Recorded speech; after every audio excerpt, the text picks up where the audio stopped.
ലോകത്തിലെ ഏറ്റവും മികച്ച ലീഗ് അത് ഞങ്ങളുടെ ലീഗാണ് എന്ന് അവകാശപ്പെടുന്ന ഒരു കൂട്ടം ആളുകളാണ് നമ്മുടെ പ്രീമിയർ ലീഗിന്റെ ആളുകൾ. നമുക്കറിയാം അവരുടെ ലീഗ് നമ്മുടെ ബാക്കിയുള്ള ലാ ലീഗ, ബുണ്ടസ് ലീഗ അതിനൊക്കെ വെച്ച് നോക്കുമ്പോൾ കോമ്പറ്റീറ്റീവ് ആണ്. കാരണം Arsenal, Liverpool, city, United, Tottenham തുടങ്ങിയ ചെൽസി ഒരുപാട് ബിഗ് ടീംസുകൾ അവിടെ ഉണ്ട്.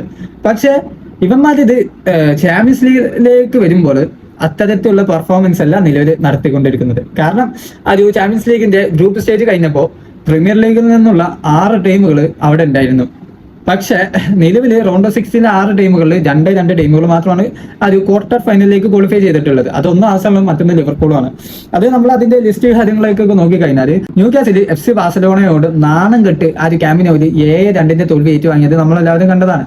അതുപോലെ തന്നെ നമ്മുടെ മാഞ്ചസ്റ്റർ സിറ്റി, എല്ലാവരും മാഞ്ചസ്റ്റർ സിറ്റിക്കായിരുന്നു അഡ്വാൻറ്റേജ് പറഞ്ഞിരുന്നത്. പക്ഷെ 5-1 ടോട്ടൽ അഗ്രിഗേറ്റിൽ പെപ്പിന്റെ സിറ്റിയെ റിയൽ മാഡ്രിഡ് തകർത്തെറിഞ്ഞത്.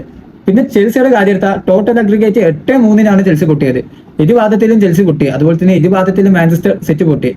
പിന്നെ മറ്റൊരു ടീമാണ് നമ്മുടെ സ്പേഴ്സ്, അതായത് ടോട്ടനാണ്. അവരും അത്ലറ്റിക്കോ മാഡ്രിഡിനായിട്ട് ടോട്ടൽ 7-5 അഗ്രിഗേറ്റിൽ അവരും തോറ്റി. ആദ്യ കളി 5-2, രണ്ടാമത്തെ കളി 3-2 അവർ ജയിച്ചെങ്കിൽ പോലും ടോട്ടൽ അഗ്രിഗേറ്റിൽ അവർ പുറത്തായി. അപ്പോ ഇത്തരത്തില് ബെസ്റ്റ് ലീഗിന്ന് ബെസ്റ്റ് ടീമുകളാണ് എന്ന് പറയപ്പെടുന്ന ടീമുകൾ ചാമ്പ്യൻസ് ലീഗിന്റെ റൗണ്ട് ഓഫ് 16 കൂപ്പ് കുത്തുന്ന അവസ്ഥയാണ് നമ്മൾ കണ്ടിട്ടുള്ളത്. ഏതായാലും ഇനി ഒരു ബാക്കി 8 ടീമുകൾ എടുത്തു നോക്കിയാൽ അതിൽ ഏറ്റവും കൂടുതൽ ടീമുകൾ ഉള്ളത് സ്പാനിഷ് ലീഗിൽ നിന്നാണ്. റയൽ, ബാസ, അത്ലറ്റിക്കോ. ഇതില് ബാസയും അത്ലറ്റിക്കോയും ആയതുകൊണ്ട് ഇനി അവിടുന്ന് ഒരു ടീമുള്ളൂ വരിക. മറുഭാഗത്ത് റയൽ ഇനി അഡ്വാൻസർ ആയിട്ട് സെമിയിലെത്തുമോ എന്നുള്ളത് നമ്മൾ നോക്കി കാണേണ്ട സംഭവമാണ്. ഏതായാലും ഇതിനെ പറ്റിയുള്ള നിങ്ങളുടെ അഭിപ്രായങ്ങൾ തീർച്ചയായും കമന്റ് ചെയ്യുക. അതുപോലെ ഫുട്ബോൾ കാര്യങ്ങൾ ഇഷ്ടമെങ്കിൽ തീർച്ചയായും നമ്മുടെ ചാനൽ ഒന്ന് സബ്സ്ക്രൈബ് ചെയ്യുക.